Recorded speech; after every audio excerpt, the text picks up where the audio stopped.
Bueno, hermanos, buenas noches otra vez, Dios les bendiga, ya nos saludamos, ¿cierto? Tenemos un minutito para saludarnos. Yo les quiero pedir, por favor, otra vez que tomemos asientos, ¿sí? Nos preparemos para la palabra. Miren que este aparato, esto estaba sonando rarito el microfonito, pero era porque yo me movía de un lado a otro. Preparemos nuestras Biblias. Yo creo que ya los que saben en qué cuento llevo yo todo este año desde marzo, se imaginarán para qué libro es que estoy invitando que abramos, ¿cierto? ¿No? El libro de Apocalipsis, por favor. Sí, buenas noches otra vez a todos. Ustedes me tendrán que disculpar que estoy con los ojos llorosos, pero es que he desarrollado como una pequeña alergia al marcador. Soy como medio alérgico. Bueno, si alguien tiene de pronto de casualidad un pañito húmedo, se lo agradecería. ¿Tienen de esos pañitos? Gracias, niños. Vengan, háganse acá. Háganse aquí adelantico. ¿Sí? ¿Me acompañan? Eso, gracias. Bueno. No, entonces me tocó ahorita. Ahorita me lavo las manos. Me quedaron negras de todo ese marcador. Bueno, ya estamos listos para la palabra, ¿cierto? Por eso tengo los ojos yo llorosos. Bueno, entonces Apocalipsis, ya les digo, vamos por favor al libro de Apocalipsis capítulo 12. Gracias, Blanquita. Bueno, yo creo que sería pertinente Apocalipsis capítulo 11, versículo 15 en adelante, que fue tal vez la parte que quedó inconclusa la última vez que tuvimos la oportunidad de llevar a cabo este estudio bíblico. Y que nos acerquemos. ¿Será que nos podemos acercar o ahí están bien cómodos? Que yo siento que estamos muy esparcidos todos. ¿Sí? Bueno, entonces, perdón un momento, yo me acerco a este ladito y cierro acá un poquito. Ay, gracias. Uy, Dios te bendigo. Sí, gracias, Diego. Perfecto. Ah, este está buenísimo. No, es que me generó como alergia. Entonces tengo la nariz roja y los ojos llorosos por eso. ¿Ya lo encontraron? ¿Sí? ¿Ya lo tienen ahí? Bueno, repito, Apocalipsis capítulo 11, versículo 15. El título que vamos a encontrar aquí es la séptima trompeta, ¿vale? Entonces, yo también como aprendiz de este libro, que soy al menos lo que va este año, estaba aprendiendo también del Señor preparando estos estudios bíblicos o estos sermones. También me preparo para aprender de parte del Señor a través de la palabra. Quiero señalar, para darle un buen contexto a esto que vamos a leer, que el hecho de que el título diga que hay una séptima trompeta es porque hubo otras 6 que le precedieron. Y lo que venía hablando Apocalipsis y el apóstol Juan, que fue quien fue utilizado por Dios para escribir este libro, en los capítulos anteriores, pues era precisamente la existencia de otras trompetas y previos a ellas también de unos sellos que fueron desatados o que Juan observó en el cielo en visión acerca de las cosas que iban a ocurrir en los últimos tiempos, de las que hemos venido hablando también a lo largo de este libro de Apocalipsis, cosas que van a ocurrir. Juan inicia con una visión del cielo, luego el Señor Jesucristo le envía un mensaje a sus 7 iglesias y luego empieza a hablar de este asunto en parte de los sellos, y que son una serie de catástrofes, como diría Jesús allá en Mateo capítulo 24, un principio de dolores de lo que va a ser el fin de este mundo tal como lo conocemos, como habló Jesús, el fin de este siglo. Que me gusta siempre hacer mención de esto también, y es que las profecías bíblicas casi que de alguna manera podrían converger en Cristo, y a su vez todas estas, los anteriores, en este libro de Apocalipsis. Y algo que tiene maravilloso el libro de Apocalipsis, además de esta interconexión que él posee con todas las profecías, casi todas las profecías del Antiguo Testamento, juntamente con Jesús, es que este libro tiene las mismas profecías habían anunciado una cantidad de cosas desde hace, muchas de ellas más de miles de años atrás. Y todas estas cosas que ellas fueron anunciando, a diferencia de cualquier otro libro que hubiera habido sobre la tierra, todas ellas se fueron cumpliendo de manera, con una precisión quirúrgica, infaliblemente. fueron sucediendo las cosas que este libro anunció que iban a suceder sobre la humanidad. Libro que puede ser muy discutible, muy discutido, puede ser muy controvertido. Sus traducciones se han perdido partes, otros les han intentado agregar cosas. Pero otros dicen que es que le han quitado, que le han agregado, que le han puesto, que le han deshecho y le han hecho, le han traducido de una forma, la han traducido de otra. Pero lo que nadie ha podido negar a lo largo de estos siglos, y al contrario se ha podido confirmar a través de diferentes disciplinas humanas y científicas, es que lo que está escrito en esto, en cuanto a lo que las profecías se refiere, ha sido infalible. No ha pasado ni una de ellas, todas se han cumplido, han sido certeras. Ningún otro libro sobre la tierra ha tenido esa cualidad, esa propiedad, ningún otro. Y lo que ello nos dice es que lo que en ellos se anuncia que va a suceder en el futuro, podemos presumir a la luz de las evidencias que se va a cumplir, y que lo que en él se narra acerca de la vida detrás de la muerte es verdad y no una mera fábula ni un invento fruto de la mente ignorante o limitada de un grupo de personas en una sociedad, como algunos creen. Si bien es cierto que las religiones de la tierra son el fruto de la ignorancia del ser humano, intentando explicar fenómenos que él no puede comprender, lo que sí es verdad es que la realidad del mundo espiritual, el Dios Todopoderoso, se revela a la humanidad, se reveló a través de su Hijo que se llama Jesús. Y él, cuando caminó en la tierra, dijo: escudriñad las Escrituras, porque ellas son las que dan testimonio de mí, dijo Jesús. En ellas está la verdad. La Biblia no es un libro que tú cuando lo leas te vas a enloquecer, sino es un libro que cuando tú lo lees acompañado o acompañada del poder del Espíritu Santo, te va a enseñar las verdades espirituales, te va a mostrar el destino no solamente de este mundo, sino también el tuyo y el mío, el nuestro. Están escritos acá. Dependiendo de lo que nosotros hagamos o las decisiones que tomemos en esta tierra, aquí están escritos nuestros destinos. Está destinado para la tierra una destrucción final. Y viene el final de los tiempos pronto, y lo sabemos por el cumplimiento de diversas profecías que se han venido llevando, sobre todo en los últimos 150 años. Así pues, con esta introducción, el texto bíblico inicia diciendo la séptima trompeta. Dice así: el séptimo ángel tocó la trompeta, y hubo grandes voces, lo cual significa también que son como gritos en el cielo, que decían: los reinos del mundo han venido a ser de nuestro Señor y de su Cristo, y Él reinará por los siglos de los siglos. Desglosemos un poquito este pedacito muy brevemente, porque cuando dice los reinos del mundo han venido a ser de nuestro Señor, se refiere al Padre que está en el cielo, y cuando dice de su Cristo, evidentemente nosotros, ya que le estamos aquí presentes, sabemos que están hablando aquí de Jesús. La palabra Cristo, la Biblia revela en el Nuevo Testamento que fue una traducción que se hizo al griego de una palabra hebrea que era más o menos como Hamashiach o como Mesías.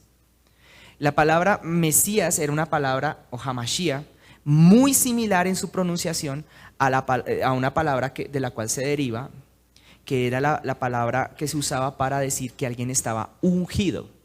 Una persona ungida, tal como lo somos nosotros hoy en día a través y por medio del Espíritu Santo. Sí, ya lo sabían ustedes, ¿cierto? Sí sabían eso, ¿no? La unción representaba que Dios derramaba su aceite sobre alguien, cosa que generalmente se hacía sobre los sacerdotes, quienes iban a oficiar o quienes iban a ser reyes también en otras ocasiones. Cosas que reúne Cristo, por cierto. Y la unción, cuando dice que su Cristo, está hablando de la persona que ha sido ungida por parte de Dios como sacerdote y como rey. Es él el quien dentro de un periodo de tiempo va a gobernar sobre la tierra por completo. Eso es lo que dice acá. Y dice que reinará por los siglos de los siglos. Dice ahí finalizando el versículo 15. Ahora, yo no quiero que busquen el texto que voy a hablar a continuación, pero solamente para dejar las referencias se los quiero mencionar, y aquellos que nos estén escuchando a través de la grabación, más adelante, si tienen el deseo, pueden buscarlo en sus Biblias, pero en el libro del profeta Daniel, en el capítulo 7, específicamente más adelante el versículo 14, se habla precisamente de esta profecía que está hablando aquí Apocalipsis.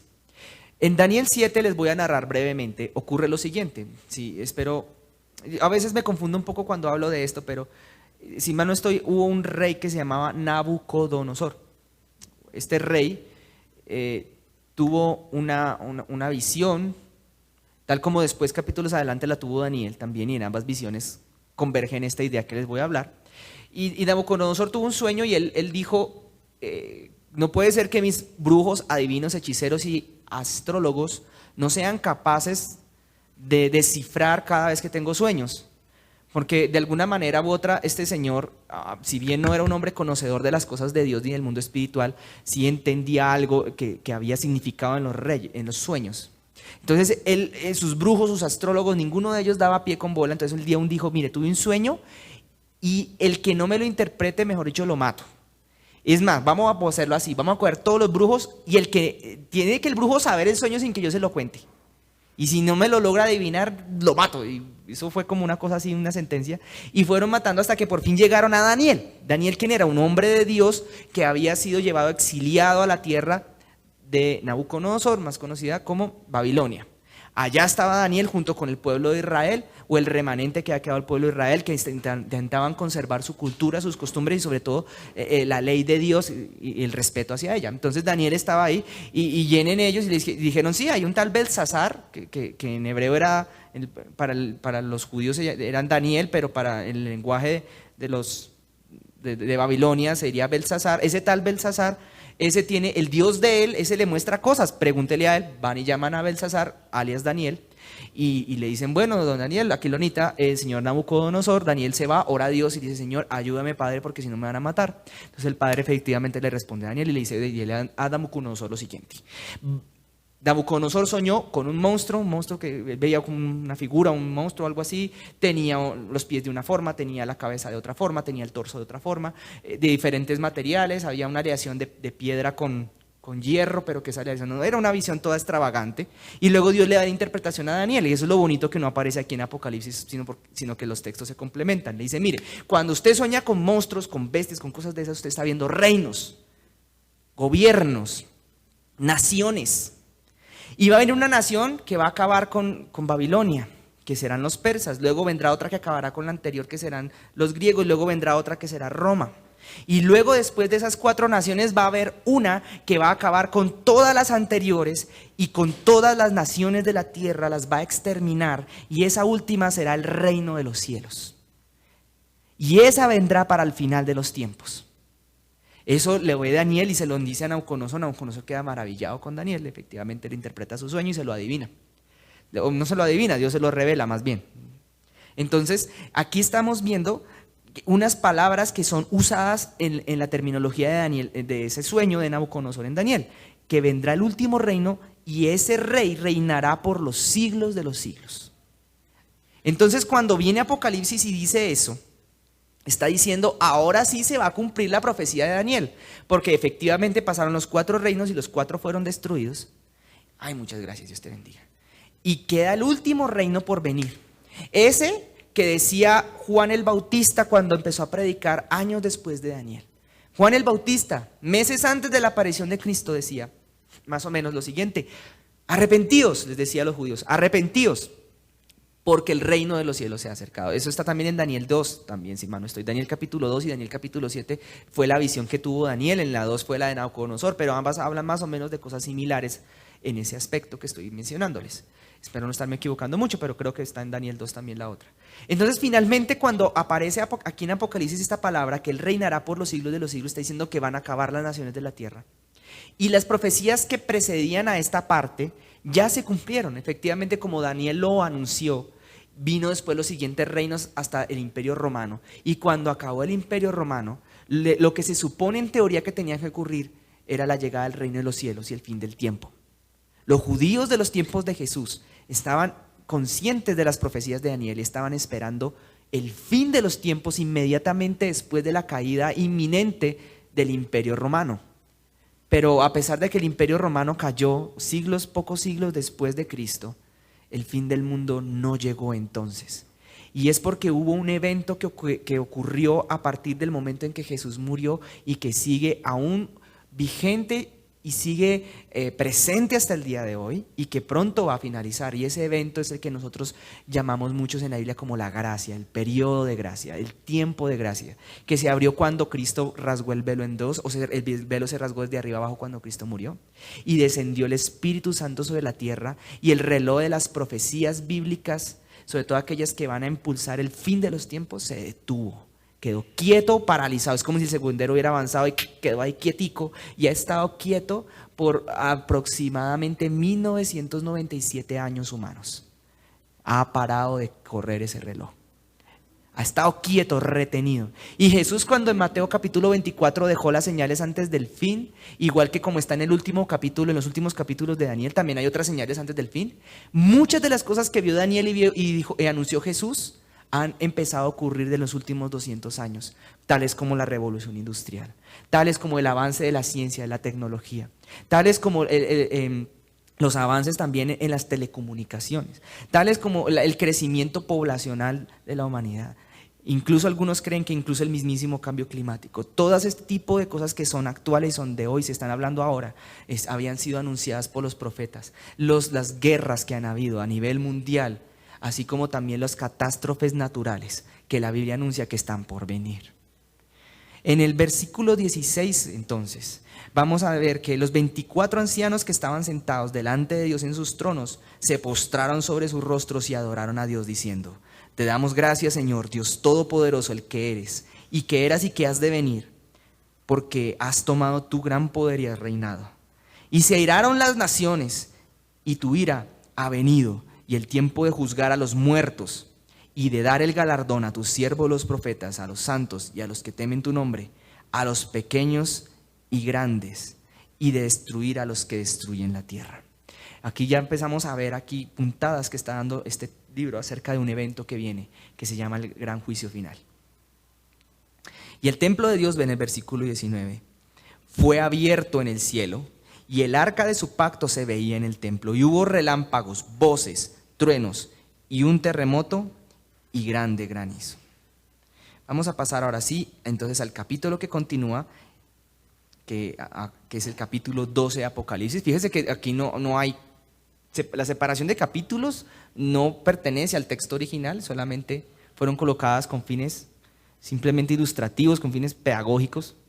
Pero mire que aquí continúa como si fuera una sola línea, una sola idea. El capítulo 12 por título tiene La mujer y el dragón, y mira entonces aquí lo que aparece.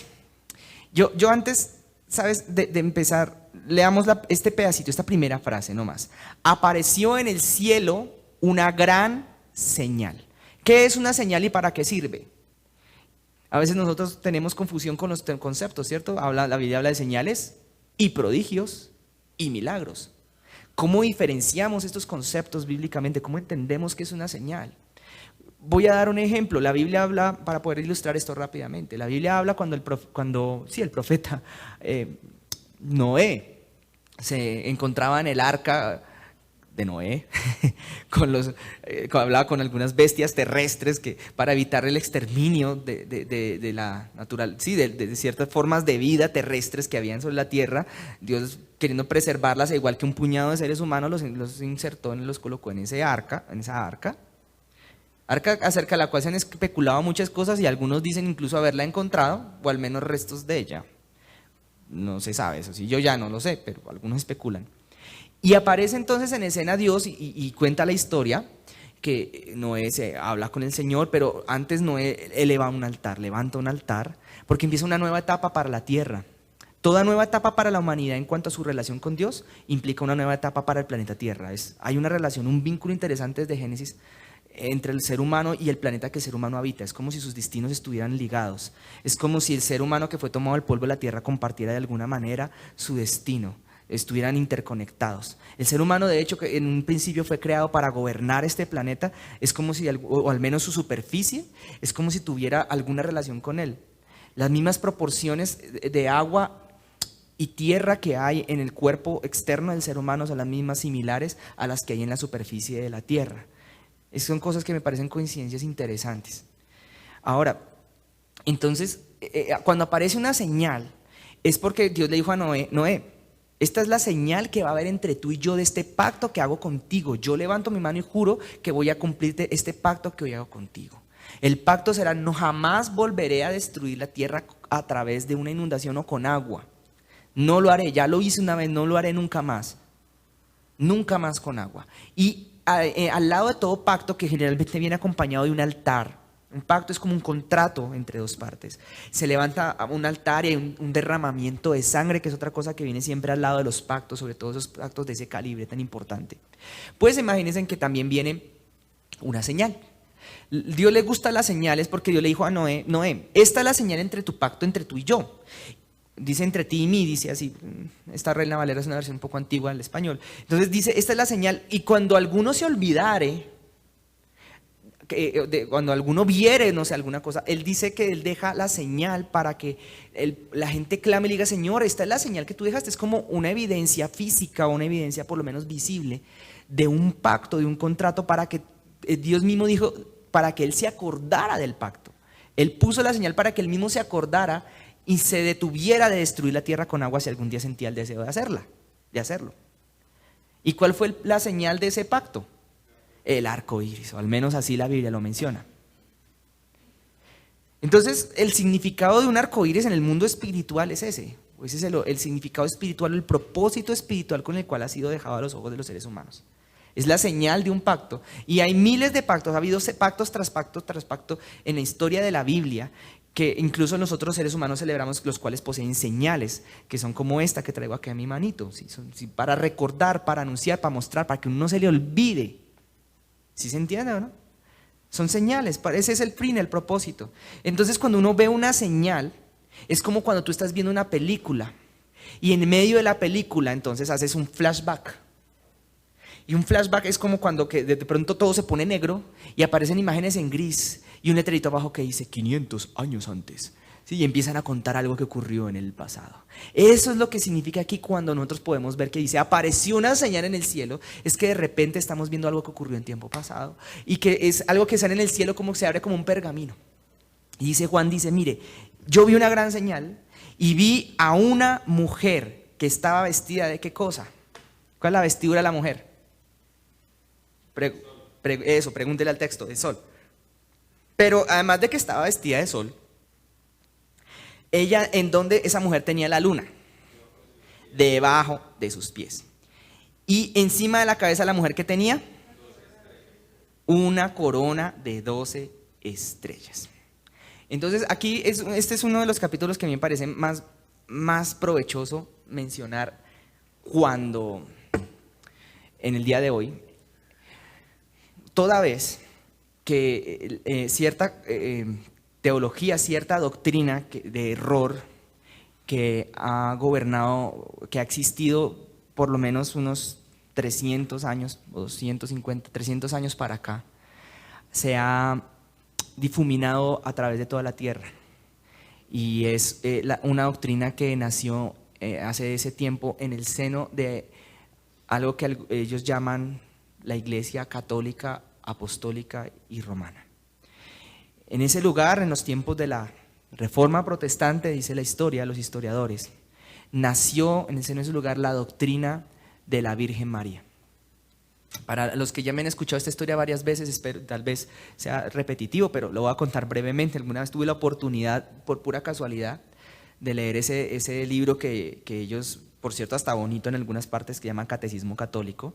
Y la razón por la cual yo hoy me atrevo nuevamente a hablar de esto y contarles esto, hermanos, es para que todos los que nos escuchen en la grabación y los que estamos hoy presentes nunca vayamos a caer en el engaño de aquellos que han tergiversado o mal interpretado las Escrituras para que después te saquen de la verdad y te pongan un velo de mentira.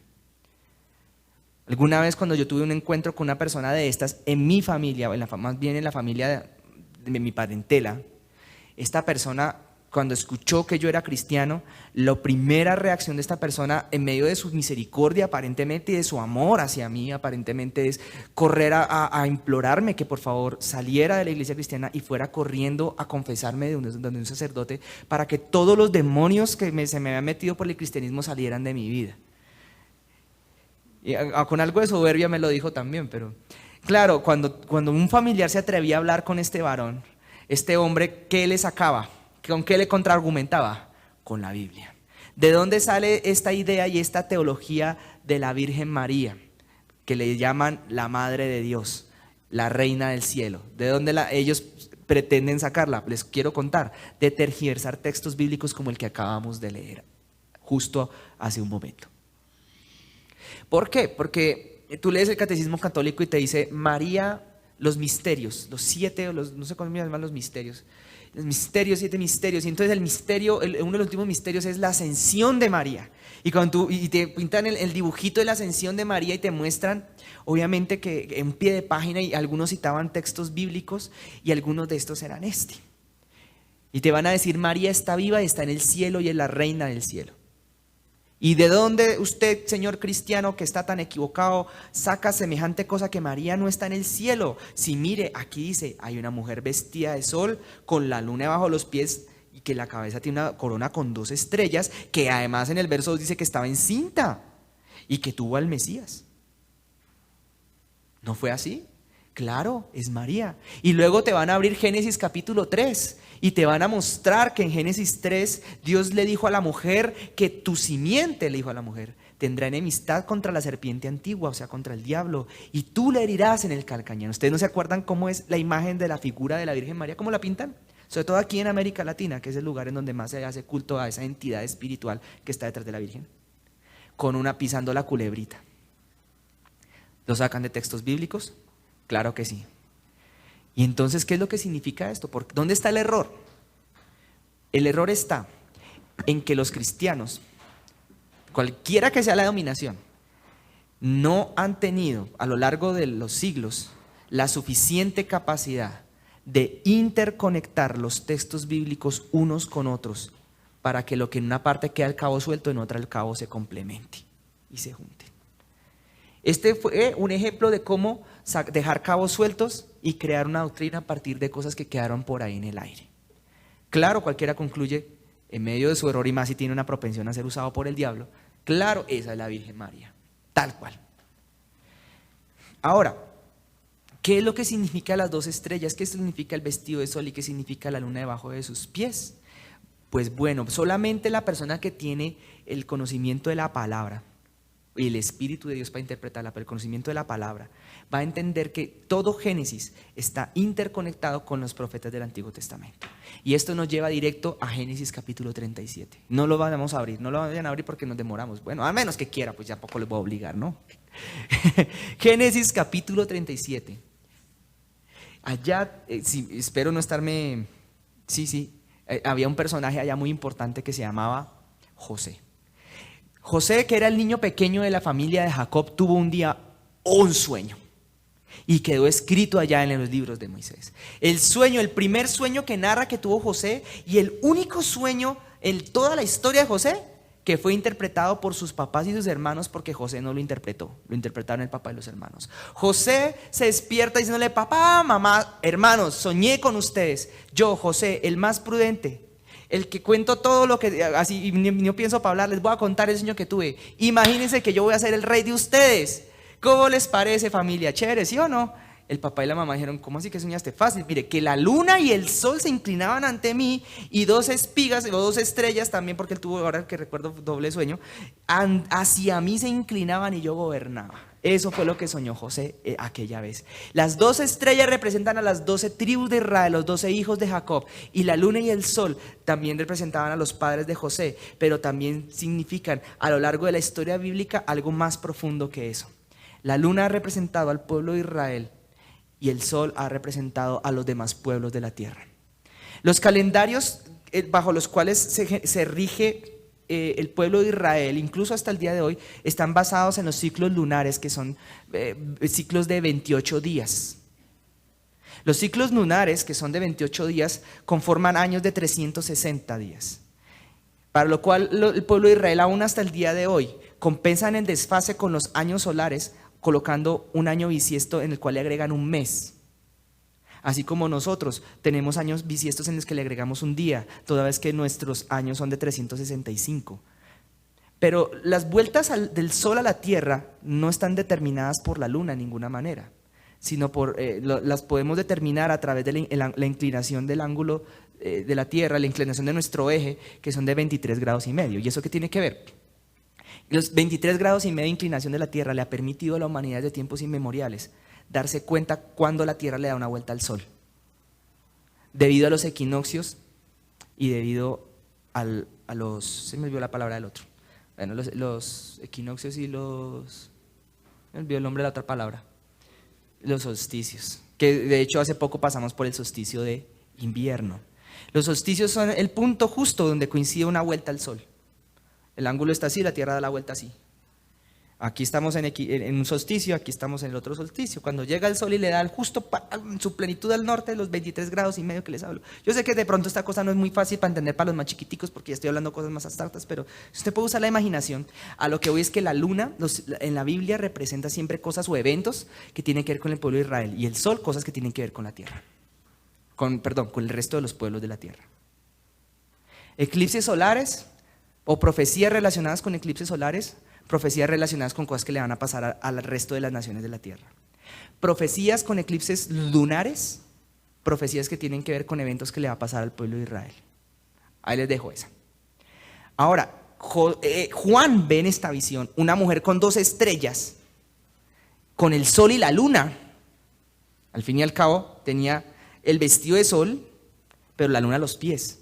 ¿A quién está viendo esta mujer en realidad? ¿A María?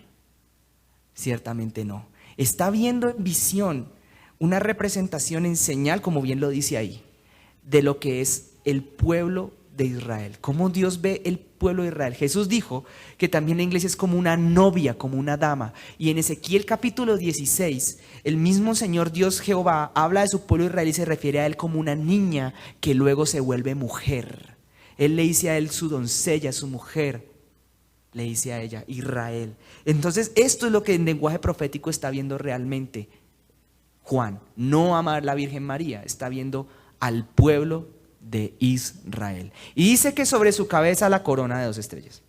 En el verso 2 dice que esta mujer estaba encinta. Clamaba con dolores de parto en la angustia del alumbramiento. Y también apareció otra señal en el cielo. He aquí un gran dragón escarlata. Lo vieron ahí, ¿no? Tengan presente esa palabra, dragón escarlata. Cuando Daniel veía dragones o veía bestias, estaba viendo naciones y pueblos. Presta atención a esto. El dragón tenía 7 cabezas y 10 cuernos. Cuando, hermanos, alguno de ustedes si quiere hacer este estudio a más profundidad, justo en esta parte, si quiere, haga una pausa después y busque y lea el libro de Daniel, el capítulo 7. Daniel ve también un monstruo con varias cabezas y con muchos cuernos. Y en el libro de Daniel, mismo Daniel, Dios le explica a Daniel, y Daniel lo escribe, que esto era una nación que ha de venir, un pueblo, una nación, un reino. Y los cuernos son reyes de ese reino. Ahora, sigamos leyendo acá el texto bíblico, por favor. En sus cabezas habían 7 diademas. Y en el verso 4 muestra algo adicional. Dice que la cola de este ser arrastraba la 1/3 parte de las estrellas del cielo y las arrojó sobre la tierra. Exactamente de este texto bíblico, desde donde la mayoría de estudiosos de la Biblia concluyen que el diablo mismo se había llevado la 1/3 parte de los ángeles del cielo y los había arrojado hacia la tierra junto con él. Lo que sí es cierto es que hubo una guerra de ellos contra el cielo, que estuvieron en guerra y que fueron lanzados. Eso sí es algo que es un hecho bíblico, y el número de ángeles del cielo no sabemos, pero sí sabemos la proporción en este momento. Y la proporción de ángeles versus demonios es una proporción de 2 a 1. Porque si sacan la 1/3 parte, quedan 2/3 partes todavía allá. O al menos eso es lo que yo puedo presumir, si es que no han habido más rebeliones. Pero por lo menos eso es lo que podemos entender hasta el momento. Ahora vamos a ver que es una nación impulsada por el mismo diablo, una nación prácticamente diabólica, que tiene muchos cuernitos que son reyes, o eso al menos eso es lo que explica Daniel, cuando Daniel habla de la interpretación de las visiones de bestias que tengan cuernos. Pero dice que esta mujer además, añade acá, que el dragón se para enfrente de la mujer, dice ahí en la segunda parte del verso 4. se para frente a la mujer que estaba para dar a luz, a fin de devorar a su hijo tan pronto como naciese. Ese es el punto en el que muy probablemente proviene la confusión, porque claro, ¿quién fue el que tuvo a Jesús terrenalmente hablando? María. Pero ¿de dónde nació Jesús espiritualmente hablando? De Israel, del pueblo de Israel. Y el pueblo de Israel ha sido ese pueblo que a lo largo de los siglos ha sido acechado por este dragón.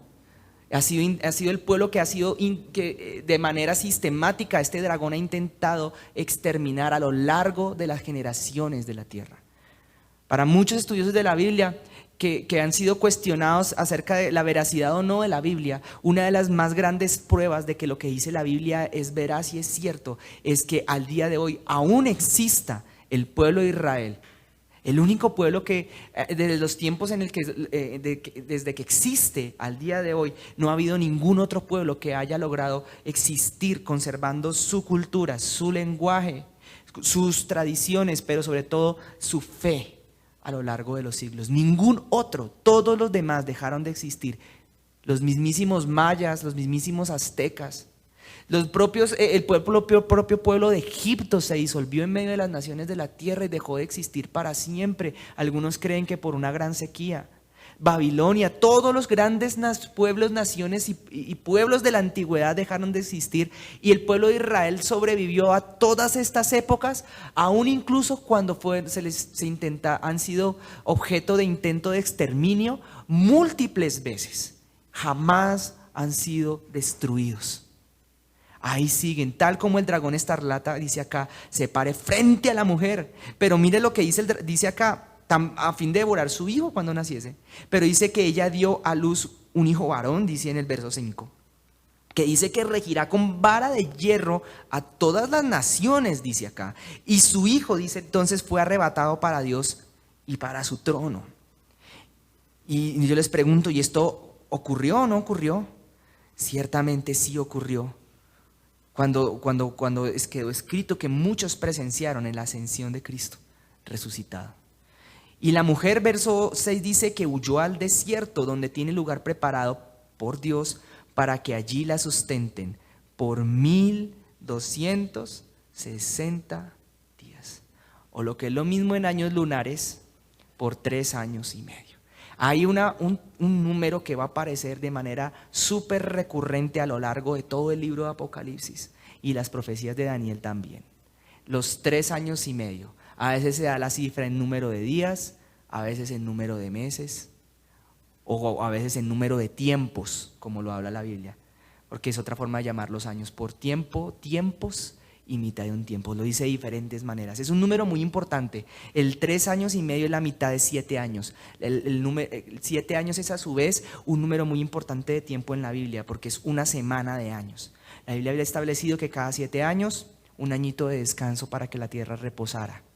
La Biblia había hablado que cada 7 grupos de 7 años, otro añito adicional de descanso para que la tierra reposara. Es un número muy importante en cuanto a ciclos de tiempo. Y como habíamos hablado semanas atrás, en la profecía de las 70 semanas del profeta Daniel, Daniel había anunciado ya una cantidad de cosas que ocurrieron con precisión quirúrgica y milimétrica hasta el día en que Cristo murió. Daniel anunció el número de años que iban a pasar desde el momento en el que él existió y Dios habló con él hasta el día en que Cristo iba a morir. Daniel lo vio todo y lo escribió y lo dejó ahí, constancia. El pueblo de Israel que hubiera leído la profecía de Daniel sabían Cristo, y es más, Daniel dijo que Cristo tenía que morir de 33 años y medio. Ahí lo dice clarito. Él iba a predicar por 3 años y medio, lo dice en las profecías de Daniel, en los capítulos 9 y el último capítulo de Daniel. Él iba a predicar, a muchos iba a firmar el pacto con muchos. Y según la profecía de Daniel, a los 3 años y medio de la muerte de Daniel, tenía que venir los últimos 3 años y medio del fin del mundo. Justo ahí. Faltaban 3 años y medio nomás. Solo eso. Justo cuando se supuestamente Jesús moría. Pero tampoco sucedió. Y entonces lo que estamos aquí evidenciando es que el pueblo de Israel todos esos años estuvo ahí guardado, protegido por Dios. Entonces dice que estuvo 3 años y medio sustentado el pueblo de Israel, dice acá, o guardado o protegido. Es un número muy importante, porque es justo lo que falta para que se termine de cumplir esa profecía, pero no a partir de este momento, no. a partir del momento en que empieza a volver a correr ese reloj del cual yo les hablaba hace un ratico, del cual la Biblia habla. Ese reloj que se detuvo cuando empezó la gracia y vino el Espíritu Santo sobre la tierra, y acerca de lo cual yo les aseguro que el día que el Espíritu Santo se vaya de la tierra y venga el arrebatamiento, ese reloj otra vez vuelve a correr, a hacer tic-tac, a contar los últimos 3 años y medio antes del fin de los tiempos. Escuchen esto. Dice que entonces, en el verso 7, que después hubo una gran batalla. ¿En dónde? En el cielo. Habla aquí de Miguel y sus ángeles. Luchaban contra el dragón. Y luchaban contra el dragón y sus ángeles. Nótese que hay un dragón y sus ángeles. Está hablando del diablo y sus ángeles. Pero no prevalecieron ni se halló lugar para ellos en el cielo. ¿Sabe que yo puedo hacer una pequeña presunción acá?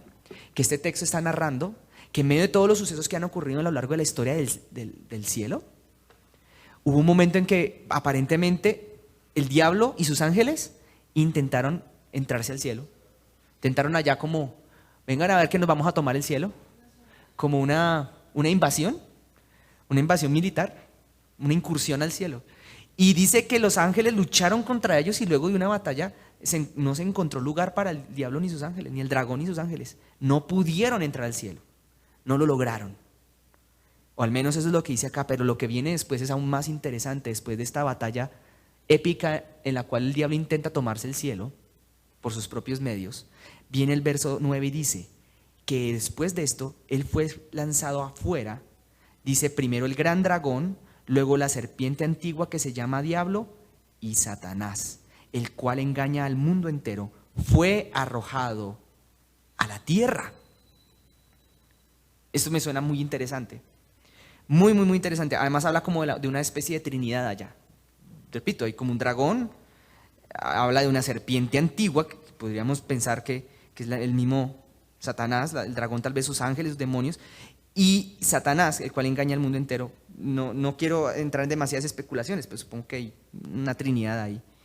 Y luego dice que fueron arrojados a la tierra, pero en el verso 20 dice, entonces oí una gran voz en el cielo que decía, ahora ha venido la salvación, el poder y el reino de nuestro Dios y la autoridad de su Cristo, porque ha sido lanzado fuera el acusador de nuestros hermanos, el que los acusaba delante de nuestro Dios de día y de noche. Escuchen esto. El diablo todo el tiempo está habitando en este momento en un lugar, y ese lugar en donde habita es una dimensión paralela y superior a en la cual nosotros habitamos, pero no por ello menos real. Hay múltiples dimensiones por fuera de esta dimensión en la cual nosotros habitamos, y eso es algo que no es un secreto ya cada vez que la propia física ha venido utilizando a través de sus métodos deductivos, aunque imperfectos, ha venido corroborando este tipo de cosas, que existen dimensiones que no son perceptibles a nuestros sentidos ni a nuestros ojos, pero que de alguna manera, al menos a nivel teórico, han podido llegar a encontrar la probabilidad de que existen. La Biblia lo que sí afirma es que existen cielos, los cielos de los cielos, múltiples dimensiones sobre la cual nosotros habitamos. En una de ellas, arriba de nosotros, por decirlo de alguna forma, es en donde habita este ser que acusa a los seres humanos todo el tiempo delante del Padre. Vaya a echar quejas, a acusar, a armar tribunales, pleitos jurídicos en contra nuestras. A pararse a acusar, mire este hizo, mire este dejó de hacer, mire este, todo el tiempo. Y lo que dice es que después de esta gran batalla, se da como una exclamación como de una voz que dice, qué bendición porque ha venido la salvación y porque este ser ha sido echado fuera de esos cielos. Y cuando cae fuera, lo que yo presumo acá cuando leo esto, que me da mucho la impresión, es que muy seguramente va a pasar lo que pasaba en una película de Keanu Reeves. Seguro, parecería que estuviera aquí inspirada en este texto bíblico, porque es como si pasaran en ese momento, después de la séptima trompeta. Recuerden que había sonado una séptima trompeta unos minutos atrás, media hora atrás, en esta lectura de la Biblia, como si esos seres pasaran a esta dimensión, a este plano natural, a esta tierra, como si llegaran a esta tierra y ahora fueran visibles. Fueron echados del plano en donde acusaban a los seres humanos delante de Dios y fueran como si fueran echados a esta tierra. Aparecerían por ahí los diablos, los demonios, los seres horrendos. Y la Biblia afirma ciertamente al final de 1 Corintios que el arrebatamiento tendrá lugar al final o posterior a la séptima trompeta. Y aquí ha sonado la trompeta y sucede esto. ¿Cómo puede, qué nivel de terror puede llegar a sentir una persona que se hubiera quedado o no se hubiera ido en el arrebatamiento, que hubiera asistido a su iglesia, que hubiera sido fiel, pero de pronto hubiera sido una persona que no hubiera tenido una relación con Dios de amor hacia Él, que no lo hubiera amado, como la Biblia enseña que es la característica de aquellos que se van con Él, no tenía ese fuego y ese fervor hacia Él y se hubiera quedado por tibio. Y de repente empezar a ver que después de la desaparición de muchos de las personas que conocía y amaba, de un momento para otro empezaron a aparecer seres traídos de las peores pesadillas concebibles por la mente humana. ¿Qué nivel de terror se puede llegar a sentir en un escenario de esos? Pues yo no me lo quiero ni imaginar, pero es lo que dice la Biblia que va a suceder. Ahora, después de esto, en el verso, al final del verso 10 dice, el verso 11, dice, pero ellos, es decir, la iglesia, le han vencido por medio de la sangre del Cordero, por medio de la palabra del testimonio de ellos y porque menospreciaron su vida hasta la muerte. Algunas personas piensan, yo cuando inicio frases que dicen algunas personas, o frases como algunos estudiosos de la Biblia, estoy queriendo decir con esta frase que esta no necesariamente es mi postura, ni quiero establecer una postura frente a algo, sino simplemente contarle lo que algunas personas han concluido, pero que yo no me atrevo a concluir, porque no soy lo suficientemente conocedor de estas cosas. Solamente les quiero decir que algunos creen, no todos los cristianos, que las personas que se queden del rapto, que no se vayan en el arrebatamiento, la única forma en la que ciertamente podrán ser salvas, como dice este texto, es primero por medio de la sangre de Cristo, pero también porque menosprecian sus vidas hasta la muerte. Tendrán que morir para poder ser salvos de alguna manera. Ahora, dice en el verso 12, por lo cual alegraos cielos y los que moráis en ellos. Ay de los moradores de la tierra y del mar, porque el diablo ha descendido a vosotros con gran ira, sabiendo que le queda poquito. ¿Qué? ¿Se entiende eso, no? Ay de los moradores de la tierra y del mar, como quien dice, por todo lado van a haber gente, serpientes, animales, cosas horribles, quién sabe qué naturaleza. Y en el verso 13 inicia, y cuando vio el dragón que había sido arrojado a la tierra, persiguió a la mujer que había dado a luz al hijo varón. Ahora se entiende a qué mujer está persiguiendo, no a María.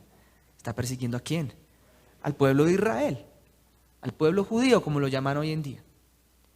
Y se le dieron a la mujer las dos alas de la gran águila, para que volase de delante de la serpiente al desierto, a su lugar, donde es sustentada por tiempos y la mitad de un tiempo.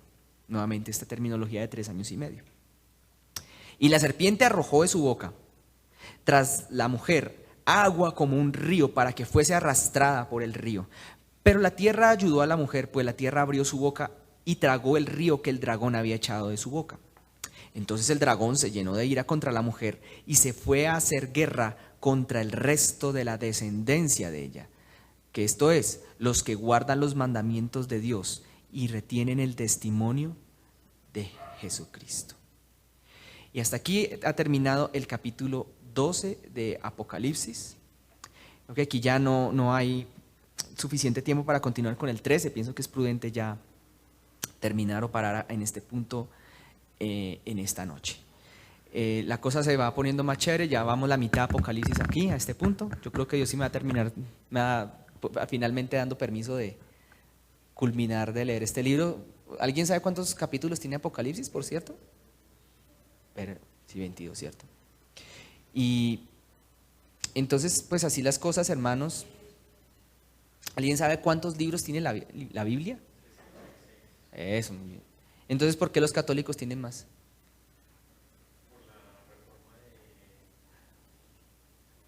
Sí, por una reforma.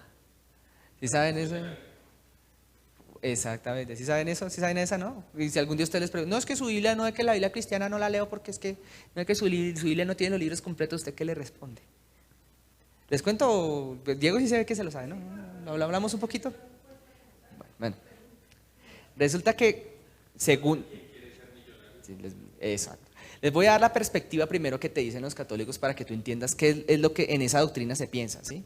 O sea, ellos te van a decir lo siguiente, ellos te van a decir que después de exhaustivos estudios y muy exhaustivos estudios de los textos antiguos en los idiomas originales, descubrieron que existían unos libros que se llamaban protocanónicos. Para hablar qué es canónico, tenemos que hablar, es un tema que ahora se está empezando a poner de moda debido a ciertas trilogías o sagas de películas que aparecen.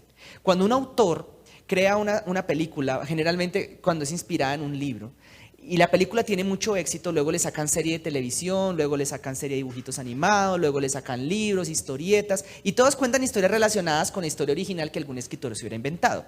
Pero resulta que hubo un escritor, de hecho, muy fantasioso, muy creativo, que se llamaba el señor Don Akira Toriyama, que se inventó una serie muy famosa de televisión, que por ahí un japonés estaba diciendo que no era satánica, pero sí es satánica, pero tiene elementos de satanismo y alusiones al reino de las tinieblas, pero no voy a entrar en eso.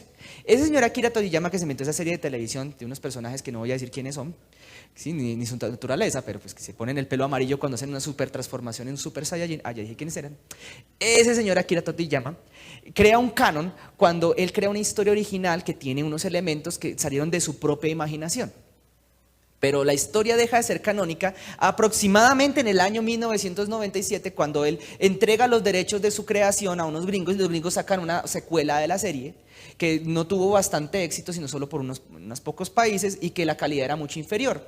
Pero la historia de esa segunda parte que le sacaron en el año más o menos 1998, 99, esa historia que le llamaron GT, no era canónica porque no venía de la imaginación del autor original, sino era la imaginación de alguien que quiso hacerle una continuación. Entonces después, muchos años después, el autor crea una continuación real de la historia que sí se considera canónica, porque sí es de la imaginación de la persona original que se inventó la historia. Y dijo, no, esa historia no va, esa historia va a ser no canónica. Si la quieres ver y entretenerte, mírala, pero lo canónico es lo que salió de mi imaginación y se inventó otra historia que le llamo Super. Solamente me van a entender los entendidos del tema.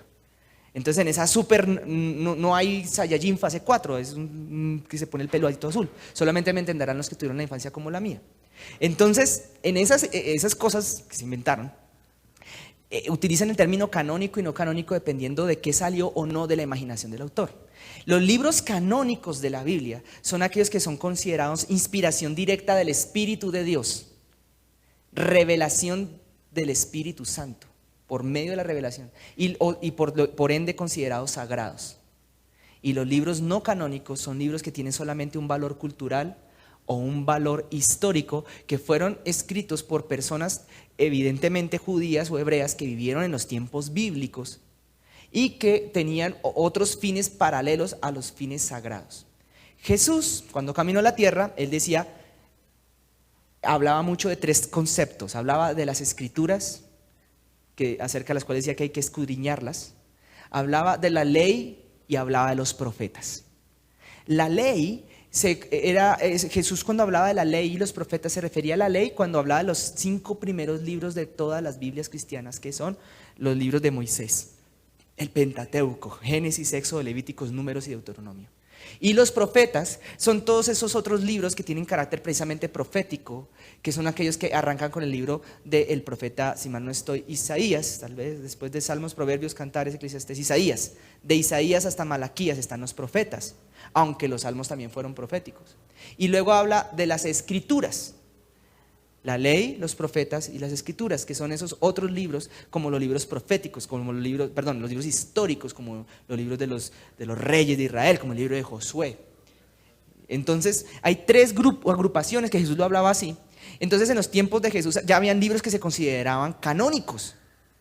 Entonces la discusión empezó cuando vino el señor Don Martín Lutero. Don Martín Lutero dijo, esto aquí como que no me cuadra, propuso una reforma.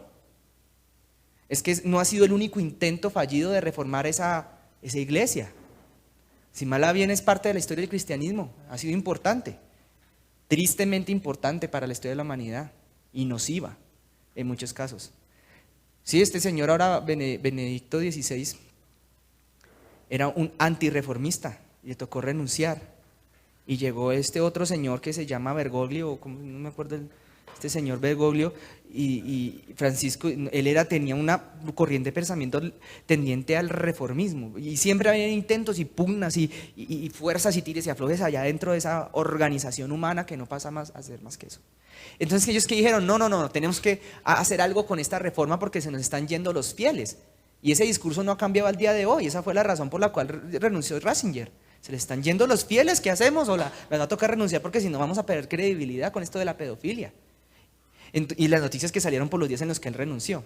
Entonces eso no ha cambiado. Entonces ellos ¿qué hacen? Mueven sus fichas. Y dijeron, no, pues mire, hagamos unos estudios y encontremos a ver si esos libros que tenemos aquí canónicos, si son los canónicos o no. Por esos tiempos, la Biblia que tenía la Iglesia Católica estaba siendo traducida a todos los lenguajes de la tierra, incluido el nuestro. Y ellos dijeron, no, la Biblia está incompleta, le faltan libros. Entonces ellos dicen que los libros protocanónicos son los libros que se nos habían olvidado y no nos habíamos dado cuenta que eran canónicos, que pertenecen a la cultura y tradiciones judías e israelitas. Y ahí aparecieron unos cuantos libros que, si bien es cierto no son tampoco del todo negativos o malos o cuenten cosas perversas o malvadas, no son considerados sagrados toda vez que no son inspiración del Espíritu de Dios, no fueron inspirados por el Espíritu Santo ni es la revelación directa de Dios, es solamente parte de la cultura y la tradición judía. ¿Se entiende esa parte o no? Por esa razón es que nosotros no leemos el libro de Judith, ni el libro de Eclesiástico, ni otra serie de libros que fueron, digamos, en ese tiempo añadidos, violentando uno de los mandamientos que aparece al final de Apocalipsis, precisamente donde Dios le dijo, sella las palabras de este libro, y hasta con maldición se sellaron, al que le agregara algo, le quitará algo. Pues bien, hasta el día de hoy, esa gente que se estudia y se llena la cabeza de estudios, hasta que se vuelven cabezones, siguen discutiendo, no, es que esto son los estudios que hicimos, que encontramos protocanónicos, le llaman. En cambio, desde nuestra perspectiva bíblica, se llaman deuterocanónicos, que significa segundo canon, o sea, como una segunda vuelta, como una revisión que hicieron. Le llaman protocanónicos o deuterocanónicos. Ahora, de ahí viene el cuento de por qué ellos te dicen que tu Biblia te alteraron. Ahora, si tú coges una Biblia de los Testigos de Jehová, por ejemplo, no sé si ustedes la conozcan, se llama Traducción del Nuevo Mundo, nueva traducción del Nuevo, una vaina así, se me olvidó el nombre exacto, Traducción del Viviente del Nuevo Mundo, o alguna cosa así. Ellos te van a hablar de que la Biblia que nosotros usamos, nuestra versión Reina Valera o la versión, la que sea, está correcta, o sea, dice básicamente lo mismo, pero hay algo muy interesante que tú vas a encontrar en las Biblias que utilizan los Testigos de Jehová, que es una sola traducción. Es que en esas Biblias, Juan capítulo 1, versículo 1 fue alterado, deliberadamente. Y cuando tú lees la alteración de Juan 1:1 y ellos te ponen un pie de página, y ese pie de página te manda una anotación que ellos colocan ahí y explican, nosotros alteramos esto para que no haya contradicción en la Biblia, que la Biblia no se contradiga, es que esto fue un error de traducción. Pero cuando tú la abres en griego y miras la Biblia en griego como fue escrita, aparece tal como aparecen las Biblias nuestras, los textos originales en el idioma original, que son menos susceptibles de ser alterados debido a la traducción. Ellos dicen que es que ellos son mejores traductores de la Biblia y te alteran Juan 1:1, y alterando Juan 1:1 alteran toda la doctrina de la Biblia, toda la alteran y la vuelven papa. Ahí con eso les cuento ese dato. Los mormones, ¿han escuchado hablar de los mormones? Entonces conocen, si han pasado por la avenida calle 127 con autopista norte, allá cerquita donde nuestra hermana Laurita Salazar, eso por allá. Con los que tienen un ángel de oro, pero no es de oro, es bañado en oro, que es diferente. Es un ángel bañado, no de oro puro, un ángel bañado en oro. Esa congregación que le llaman los mormones, pero que realmente se llama la Iglesia de Jesucristo de los Santos de los Últimos Días, que le llaman mormones por el libro del mormón, del ángel mormón o el ángel moroni. ¿Por qué cuál es el cuento de ellos? ¿Qué te van a decir a ti? Tu Biblia está incompleta. Nosotros tenemos el verdadero evangelio, la verdad. Y aquí hablamos de los mormones como una secta, pero váyase usted al centro norte de los Estados Unidos. Allá son los que mandan la parada en todo. Hay un estado, y se me olvida el nombre, cuál es que sí es que es Connecticut, cuál es que es, que allá todo es mormón. Vaya uno ahora a una iglesia cristiana allá y verá. Usted tiene que tener un temple espiritual bravo para meterse por allá. Tienen una fortaleza económica, espiritual, poderosa, es grande, Dios les ha dado. ¿Y cómo empezó? ¿De dónde empieza la desviación de esa doctrina? Porque le agregas a la Biblia cosas, libros que no les tienes que agregar. igual que pasó con la Iglesia Católica hace unos siglos atrás.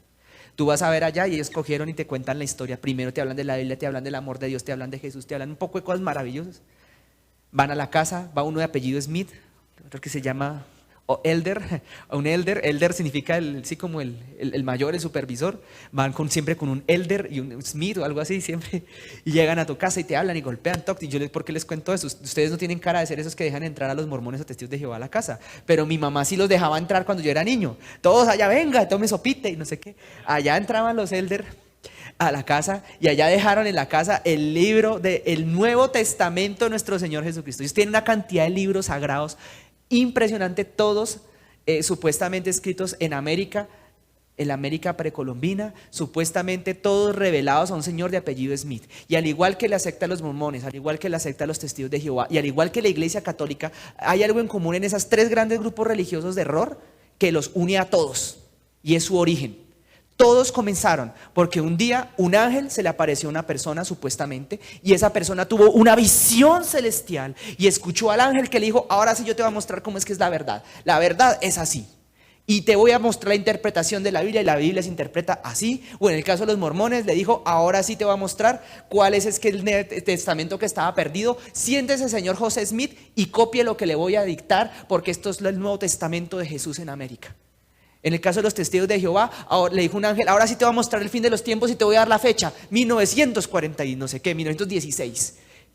En el caso de la Iglesia Católica, estaba un general romano, vio una cruz y una voz del cielo que le dijo: en esta cruz, en este símbolo vencerás. Y venció la batalla contra los bárbaros que estaban intentando invadir Roma, y unificó Roma por un tiempo y fundó e instituyó la iglesia. Todo comenzó por una visión sobrenatural de un ángel, acerca de lo cual Jesús muy claramente dejó dicho en los evangelios: si así fuera un ángel del cielo se les aparece a ustedes y viene con intención de predicarles, ese ángel sea anatema. Porque en otra parte la Biblia dice que los ángeles del cielo no tienen autorización ni de permiso de tener conversaciones ni charlas con nosotros, de ninguna índole. Y si algún ángel viene a alguien a mostrarle la realidad o la verdad de las cosas, para luego a través de eso fundar una secta, como lo son los testigos de Jehová o los mormones o la Iglesia Católica, ese ángel Jesús reveló que es anatema, y muy seguramente lo que son demonios intentando engañar a la humanidad. Y como bien decía un día un predicador, un pastor muy querido por ahí, si fue capaz de engañar este ser a la tercera parte de los ángeles del cielo, ¿qué cree usted? Que son superiores a los seres humanos en potencia, en sabiduría, en conocimiento del universo y hasta de la propia ciencia. ¿No serán capaces de engañar a un pelagato de apellido Smith y decirle: mire que aquí están las tablas, mire el Nuevo Testamento de Jesucristo? Y ahora tenemos en las grandes ciudades del mundo templos mormones esparcidos por todo lado y salones del reino por todo lado, porque eso es obra propiamente del diablo, hermanos. Esa es la verdad. Otra cosa que tienen las sectas, porque mire que siempre que hablamos de Apocalipsis salen en alusión las sectas, ¿no? Es muy importante. Todos ellos echan mano siempre a Apocalipsis para sustentar sus mentiras. Son muy cerrados institucionalmente, es decir, nadie que tenga la verdad puede estar fuera, o sea, cualquiera que esté por fuera de nuestra institucionalidad, de nuestra jerarquía, está por fuera de Dios. Y esa es otra falsedad terrible, y usted lo va a encontrar en todo comportamiento sectario. Todo comportamiento sectario desconoce y rechaza el hecho de que Dios también puede estar con otro grupo o comunidad, siempre, aun cuando incluso esa comunidad respete y llame a Dios y tenga una sana doctrina y lea la Biblia. Ustedes van a verlo, que todos esos grupos de error tienen esa característica. Y muchos de ellos incluso han llevado gente al suicidio a través de ese tipo de aislamiento. No, el que se salga de esto está condenado al infierno. O mire usted nada más lo que pasa con esas personas acerca de las cuales existen fundaciones. Muy interesante cuando me enteré que una de las fundaciones queda en Rusia, una de esas, o nació en Rusia, para recoger a las personas que salen víctimas de este tipo de sectas, como en particular la de los testigos de Jehová, en donde los recuperan y los rehabilitan, porque el nivel de castigo a la que esas personas son expuestas cuando transgreden algún tipo de norma interna dentro de esa organización es que implica la expulsión, es el perder el contacto con todo familiar y todo amigo, porque primero los aíslan y el método de castigo es, después de aislarlos y hacerlos perder el contacto con el resto de la sociedad, luego los expulsan y les quitan el contacto con los miembros de la comunidad. Son sectas peligrosísimas.